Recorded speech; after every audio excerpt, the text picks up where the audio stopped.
So hello everyone, how are you all. तो हमारा collision इन 1D चल रहा था। उसमें हमने क्या देखा था, हमने relative velocity of approach and relative velocity of separation ये निकाले थे। ठीक है, यानी कि मैं आपको बता दूं,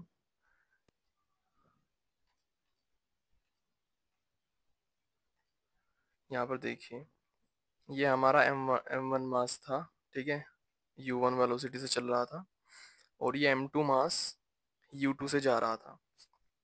ठीक है, होता क्या है, जो U1 है वो बड़ा है U2 से, यानी कि जो M1 है वो फास्ट है M2 से। ठीक है, तो M1 क्या करेगा, एक टाइम पे आकर M2 पे हिट कर जाएगा। ठीक है, तो यहाँ पर ये सपोज हिट कर गए।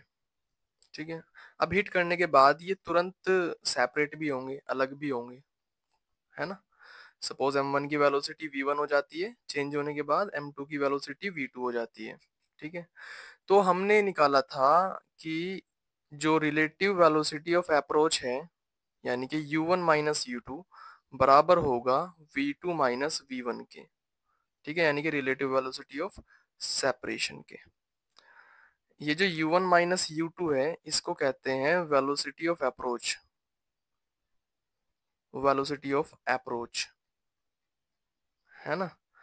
और V2 माइनस V1 को कहते हैं velocity of separation, velocity of separation.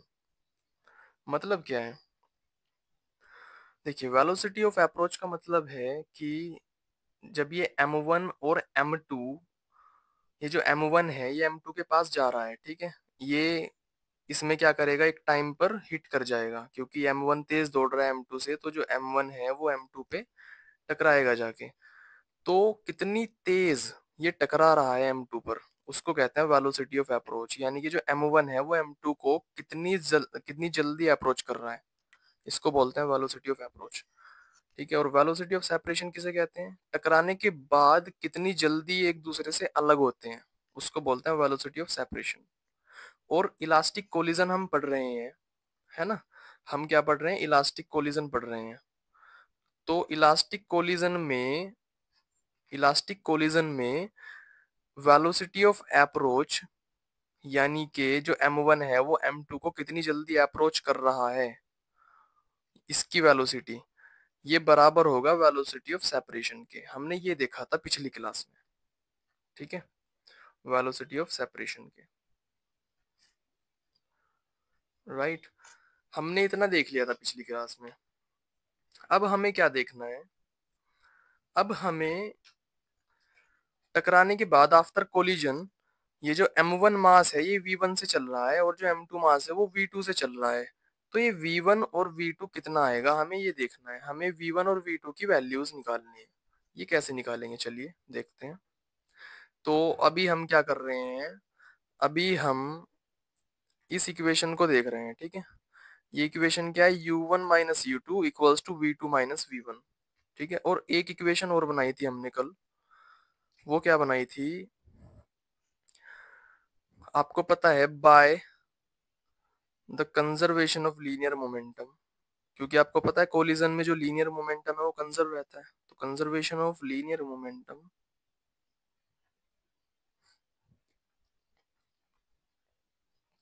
हम क्या लिख सकते हैं कि जो M1 U1 plus M2 U2 है वो बराबर होगा M1 V1 plus M2 V2 के, राइट।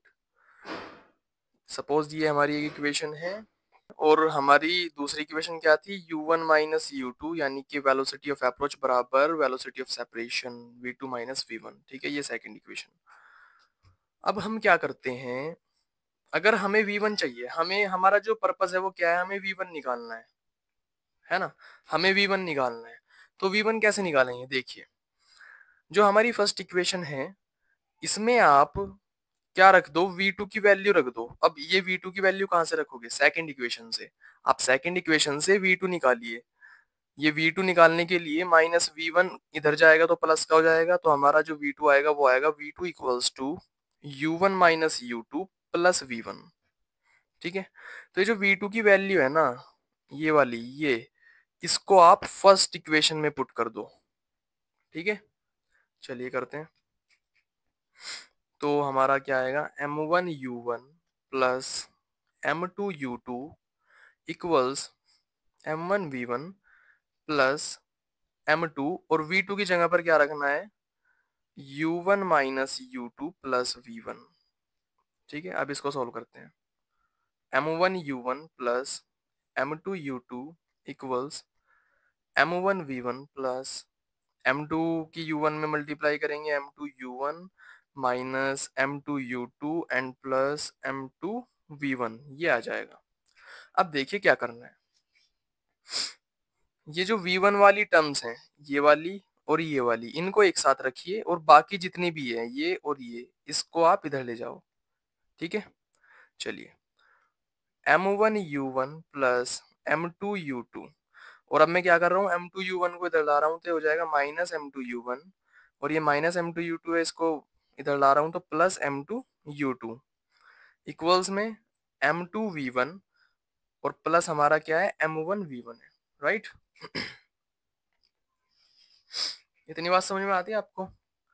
ठीक है, अब देखिए यहाँ पर m2u2 और m2u2 ऐड हो जाएंगे, कर लो इनको ऐड, ये हो जाएगा 2m2u2। ठीक है, और m1u1 और माइनस m2u1, इसको एक साथ लिख लो, plus m1u1 minus m2u1 equals, अब देखिए इन दोनों में से v1 कॉमन ले लो, v1, और ब्रैकेट में क्या बचा, m2 plus m1। Any problem? नहीं। चलिए 2m2u2 प्लस, यहाँ से क्या कॉमन आएगा, u1 कॉमन आ जाएगा, इसको u1 को कॉमन ले लो, u1, और अंदर क्या बचा, m1 minus m2 equals to, इधर क्या है v1, और ब्रैकेट में मैं इसको m1 प्लस m2 लिख सकता हूँ, m1 plus m2। Any problem? नहीं।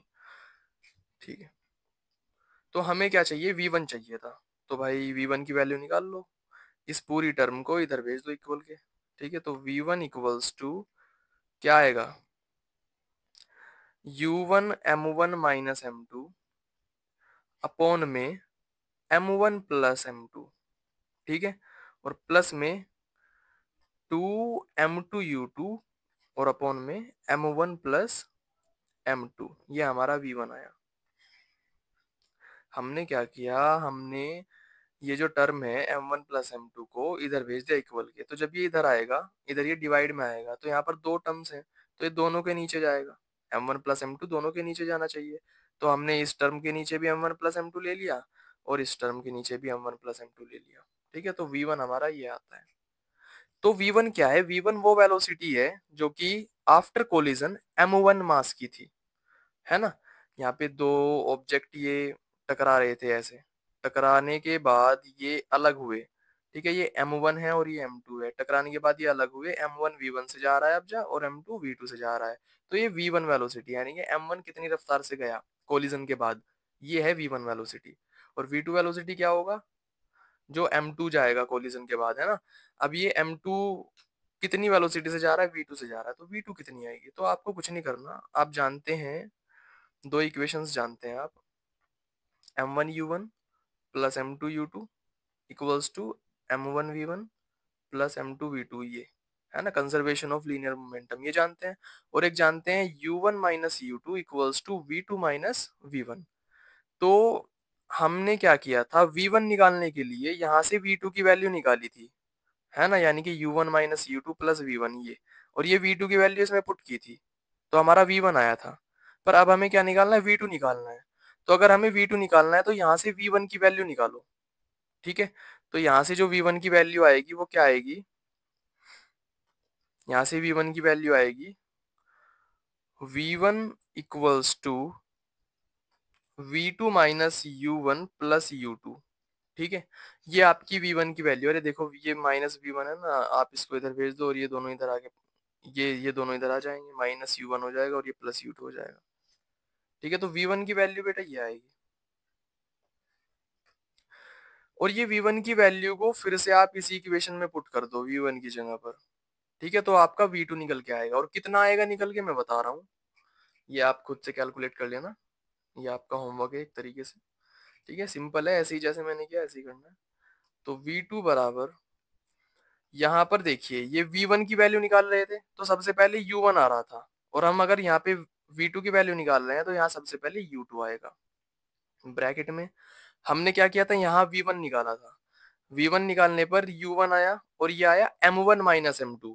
ठीक है, तो यहाँ पर हो जाएगा M2 माइनस M1, क्योंकि हम V2 की निकाल रहे हैं, और अपॉन में M1 प्लस M2 सेम रहेगा, राइट।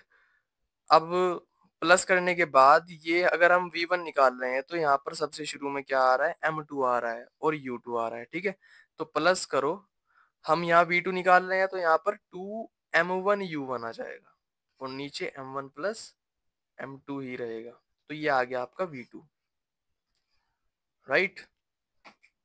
तो हमने इलास्टिक कोलिजन में 1D की बात चल रही है, इलास्टिक कोलिजन में हमने V1 भी निकाल लिया है, V2 भी निकाल लिया है।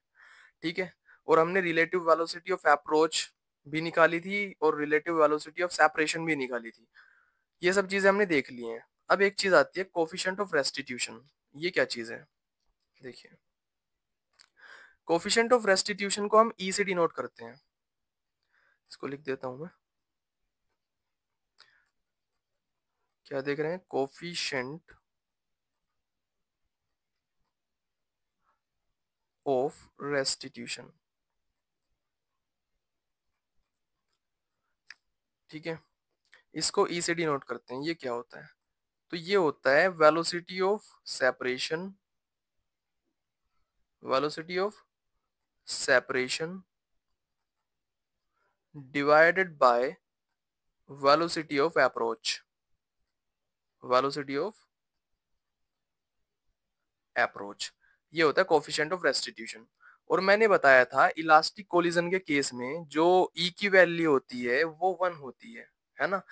अब कैसे होती है देखिए, मैंने बताया, मैं फोर इलास्टिक कोलिजन की बात कर रहा हूँ, four elastic collision, elastic collision. क्या देखा था हमने इलास्टिक कोलिजन में, कि जो रिलेटिव वेलोसिटी ऑफ अप्रोच है वो बराबर होती है वेलोसिटी ऑफ सेपरेशन के, ये देखा था।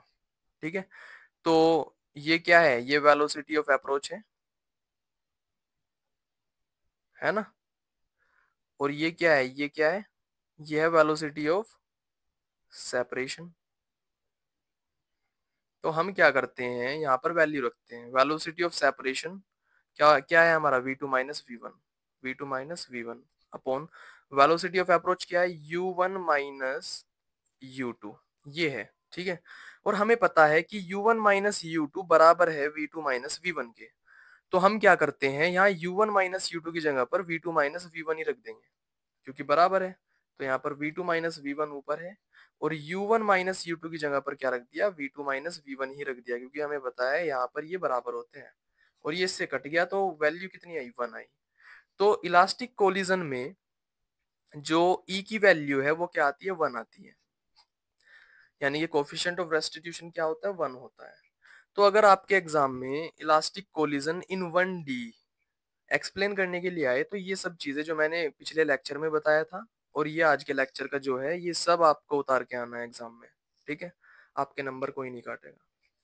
तो आई होप आपको इलास्टिक कोलिजन समझ में आ गया है। ठीक है, नेक्स्ट वीडियो में हम इलास्टिक कोलिजन पढ़ेंगे 2D मोशन। ठीक है, 2D में, 2 डायमेंशन में। ये था 1 डायमेंशन का, तो अगले में हम पढ़ेंगे 2 डायमेंशन में क्या होता है। ठीक है, इसको रिवाइज करिएगा, करके देखिएगा एक बार। ठीक है, थैंक यू।